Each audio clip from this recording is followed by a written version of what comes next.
American president Donald Trump और Ukrainian president Volodymyr Zelensky के बीच meeting चल रही थी। वहां यूएस के वाइस प्रेसिडेंट जेडी वैंस भी साइड में बैठे थे।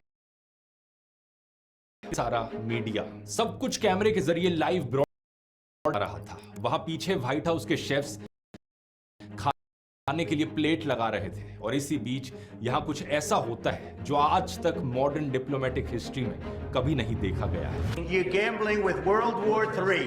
You're gambling with World War III. ये मीटिंग एक झगड़े में बदल जाती है। ऐसा झगड़ा मानो कोई रियलिटी टीवी शो चल रहा हो। We gave you through this stupid president. If you didn't have our military equipment, this war would have been over in 2 weeks. ये मीटिंग अब इतिहास के पन्नों में रची जाएगी क्योंकि अब से ग्लोबल जियोपॉलिटिक्स और दुनिया का वर्ल्ड ऑर्डर बदलने वाला है। दुनिया के सबसे अमीर ओलिगार्क इलॉन मस्क कह रहे हैं कि अमेरिका को यूनाइटेड नेशंस और नेटो से विड्रॉ कर लेना चाहिए। वर्ल्ड हेल्थ ऑर्गेनाइजेशन और पेरिस क्लाइमेट एग्रीमेंट से यूएसए ऑलरेडी बाहर निकल चुका है और अपने दशकों पुराने दुश्मन रशिया की तरफ नजदीकियां बढ़ा रहा है ट्रंप का अमेरिका। हालात इस कदर बिगड़ चुके हैं कि कुछ लोग तो सीधा आरोप लगा रहे हैं डोनाल्ड ट्रंप पुतिन का ही एक अंडरकवर एजेंट है। क्या असर पड़ने वाला है इस सब का पूरी दुनिया पर? आइए समझते हैं इस पूरे मसले को गहराई से आज के इस वीडियो में।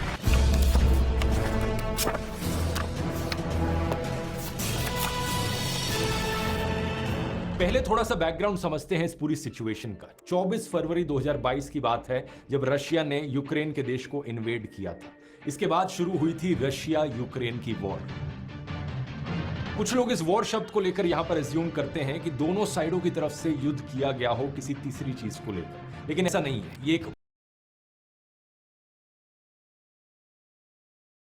लेकिन रशिया युद्ध पर गया और जमीन और रिसोर्सेज हड़पने के लिए। इस असली कारण को छिपाने के लिए पुतिन ने कई बहाने दिए। कभी कहा कि नेटो एक्सपैंड हो रहा था, हमें खतरा था इसलिए हम युद्ध पर गए, तो कभी कहा कि यूक्रेन में नियो नाजीज देखने को मिल रहे हैं, उन्हें खत्म करने के लिए हम युद्ध पर गए। लेकिन ये सब बकवास है, सिर्फ रशियन प्रोपेगेंडा है। असली कारण यहाँ पर सिर्फ कोलोनियलिज्म था। इस इन्वेजन की शुरुआत में रशियन फोर्सेस बड़ी तेजी से आगे बढ़ी, यूक्रेन के नॉर्थ और ईस्ट के हिस्सों पर कब्जा कर लिया। रिस्पॉन्स में अमेरिका, यूरोपियन देश और इनके कई सारे एलाइज ने यूक्रेन के फेवर में आवाज उठाई। रशिया के खिलाफ ग्लोबल लेवल पर सैंक्शंस लगाए गए और यूक्रेन को हथियार प्रोवाइड करने शुरू किए इन सभी देशों ने। यूक्रेनियन फोर्सेस बड़ी बहादुरी से लड़ी और इन वेस्टर्न एलाइज की मदद के चलते सितंबर 2022 तक आते आते यूक्रेन काफी हद तक रशिया को पीछे धकेलने में सक्सेसफुल रहा। लेकिन इसके बाद इस युद्ध में एक स्टेलमेट सी सिचुएशन बन गई। नक्शे पर देखिए, लगभग जितना एरिया सितंबर 2022 में यूक्रेन और रशिया के कंट्रोल में था, आज के दिन भी उतना ही एरिया इन दोनों देशों के कंट्रोल में।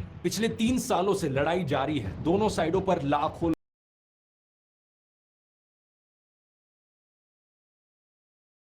और ना ही रशिया आगे यूक्रेन की बची हुई टेरिटरीज पर कब्जा जमा पा रहा है। इन 3 सालों से अमेरिका और यूरोपियन देशों की स्ट्रैटेजी यही रही है कि हम इस वॉर में इंटरफेयर नहीं करेंगे, अपने सोल्जर्स नहीं भेजेंगे, लेकिन यूक्रेन ताकि अपना देश डिफेंड कर पाए, हम उसके लिए यूक्रेन को हथियार प्रोवाइड करेंगे, पैसा देंगे और रशिया पर सैंक्शंस लगाएंगे। और यूक्रेन और वेस्टर्न एलाइज की पोजीशन भी यही रही है कि ये युद्ध तब तक नहीं रुकेगा जब तक यूक्रेन देश की अपनी सारी टेरिटरी उसे वापस नहीं मिल जाती जो वॉर से पहले उसकी थी। लेकिन 2024 में अमेरिका में Clear, we've achieved the most incredible political thing. Look what happened. Is this crazy? Trump ने अपनी इलेक्शन कैंपेनिंग में ही कहा था कि वो प्रेसिडेंट बनते ही एक दिन में रशिया यूक्रेन वॉर रोक देंगे। Since I pledged to swiftly end the war in Ukraine, so when I say end it, you can get that. I will have that settlement done within 24 hours. और अब वो किसी भी हालत में इस युद्ध को रोकना चाहते हैं। इसी चीज को लेकर ट्रंप और जेलेंस्की के बीच में अभी ये मीटिंग हुई थी। यूक्रेन कहता है कि हमें कोई शौक नहीं है युद्ध लड़ने का, लेकिन हमें गारंटी चाहिए कि अगर अभी हम इस युद्ध को रोक देते हैं तो रशिया सीज फायर के बाद दोबारा से हमारे देश पर हमला नहीं करेगा। और इस चीज के लिए कुछ गारंटीज और सिक्योरिटीज अमेरिका को देनी चाहिए। लेकिन डोनाल्ड ट्रंप इस सवाल को इग्नोर करना चाहते हैं। ट्रंप दूसरी तरफ यूक्रेन से कहते हैं क्योंकि हम तुम्हें इतना सारा पैसा और इतने सारे हथियार प्रोवाइड कर रहे हैं, तुम अपने देश के सारे नेचुरल रिसोर्सेज का 50% रेवेन्यू हमारे देश को दे दो। मजाक नहीं कर रहा, एक्चुअली में डोनाल्ड ट्रंप ने यही प्लान प्रपोज किया है यूक्रेन को। वो चाहते हैं कि सारा oil, gas, contract, sports, infrastructure, जो भी कुछ यूक्रेन के देश में है नेचुरल रिसोर्सेज में, उसका आधा हिस्सा अमेरिका को मिल जाए। And I understand that's a big deal, very big deal. ये तो वैसी ही डील हो गई जैसी ईस्ट इंडिया कंपनी किया करती थी हमारे देश में।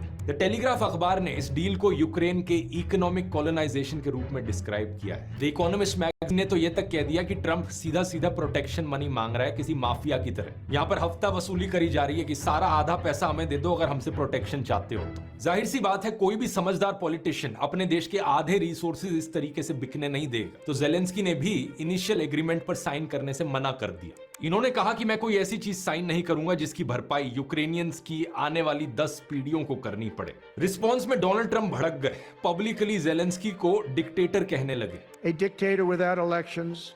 Zelensky better move fast or he's not going to have a country left. Got to move.